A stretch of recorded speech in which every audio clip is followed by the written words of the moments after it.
The relationship between the WWE and Visual Concepts, the developers behind the WWE 2K series, has been a strained one for a while.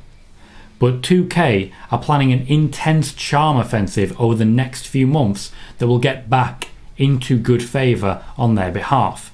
Meanwhile, the WWE continue to bombard 2K with demands and last-minute roster changes that 2K are struggling to keep up with. Let's talk about what's gone wrong with WWE 2K22, when it's going to be released, and how 2K are planning to mend their relationship.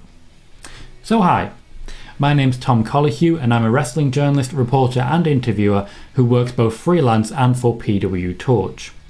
Today I'm going to share some exclusive news and analysis that isn't available anywhere else from behind the scenes about the plans for WWE 2K22, the backstage reactions to so many roster changes, and how that is affecting the development cycle. Stay tuned for news on cover stars, and don't forget to like the video and subscribe for more exclusive news.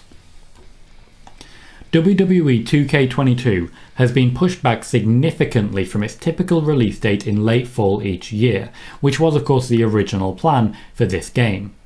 2K21 of course was abandoned entirely after 2K20 was such a tremendous disaster that the WWE strongly considered ending the partnership entirely. In order to preserve the deal, which has been very profitable for 2K, 2K promised some very big things. They've already failed to deliver on several of them, the biggest one of course being the deadline. The game has already been delayed for a number of reasons.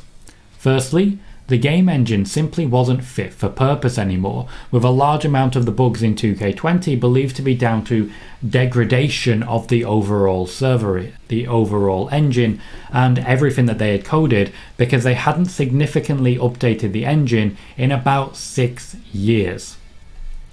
A number of the same problems that 2K20 were having to face were starting to creep into 2K22 as the size of the game grew and grew, and the strain held meant that the engine started to creak, so 2K22, a large part of these delays, was improving that. Some of the problems? Yeah, I'm talking wrestlers with no skin on their faces sort of problems. The Undertaker is supposed to be horrifying and scary, the Fiend is supposed to be terrifying. They get a bit worse when they've got no face. One of the problems, mentioning the Fiend, was realistic physics when it came to, for example, the hair and mask of the Fiend. That's not really a problem anymore, is it? The WWE fired him. In fact, given just how many people at the WWE have fired this year, Visual Concepts have basically spent half the year wasting time developing looks, styles and moves for characters that don't even exist anymore. You'd think that this would annoy them, but in reality, these releases have kind of rescued the development cycle. WWE 2K22 is facing another significant delay without these releases happening. They'd already been hamstrung by issues getting to their office at times, obviously the pandemic, as has happened with everyone, and the engine issues. WWE firing people has probably saved several jobs within the development team by keeping the game on 2K, because they basically had no other choice. Now this isn't a positive per se, it just isn't necessarily a negative. The expected roster for 2K22 has been cut in half, and 2K have been instructed very clearly, get rid of all of the wrestlers that we've fired. Several wrestlers who had been in development have been retooled into good old-fashioned reliable, unfireable legends. You'd be surprised how quickly Kevin Owens can be retooled into Steve Austin nowadays. We still have plans for the game and cover stars to discuss. So while we've discussed, for example, the delays there, if you haven't clicked like or subscribe, take a second now. And let's talk about what 2K are planning to do over the next few months to get into the WWE's good graces again. Visual Concepts have now completed their engine changes, and as such we're starting to see screenshots emerge and some news about what they're planning to deliver. They also believe that this has put an end to the plethora of bugs and flaws that they experienced with their previous incarnation, or technically incarnations.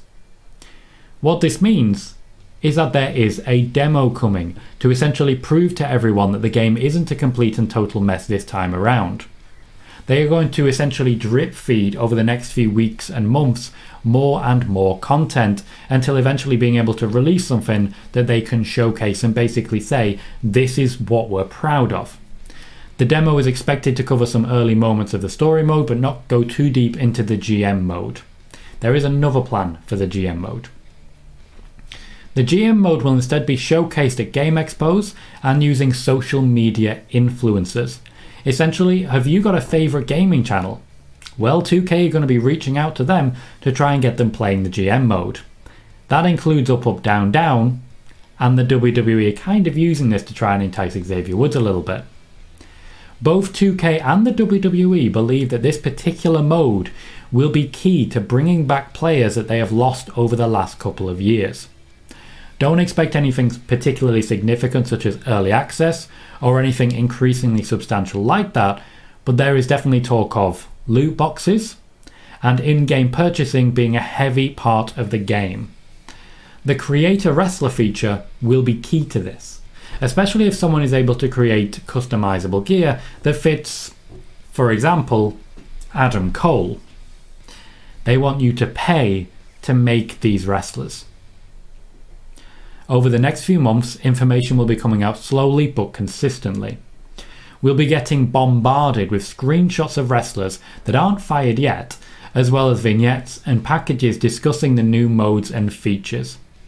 There are also a number of wrestlers that the 2K development team are ready to press delete on, and that does include aforementioned Kevin Owens, Sami Zayn, Johnny Gargano and more.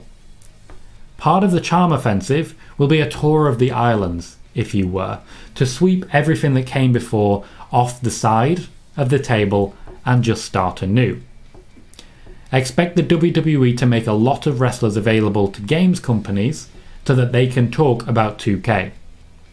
And then expect little to nothing from those interviews to actually see the light of day, because interviews about 2K invariably are held by non-wrestling fans, and their general interest in what's going on in wrestling doesn't really hit the heights.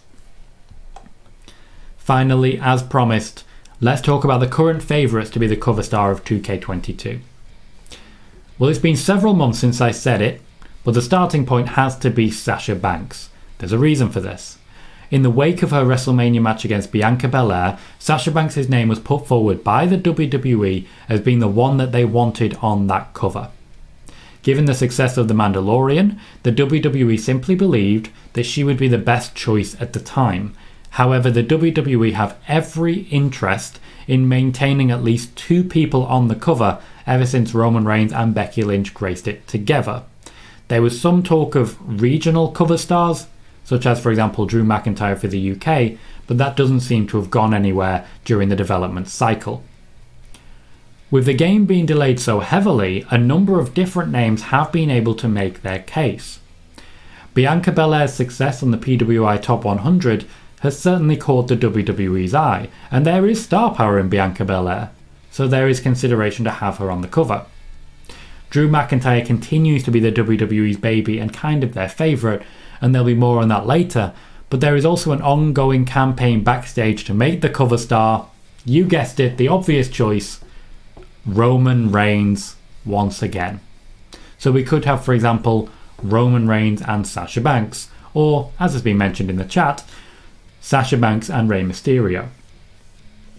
At the moment, Sasha Banks is still holding the egg.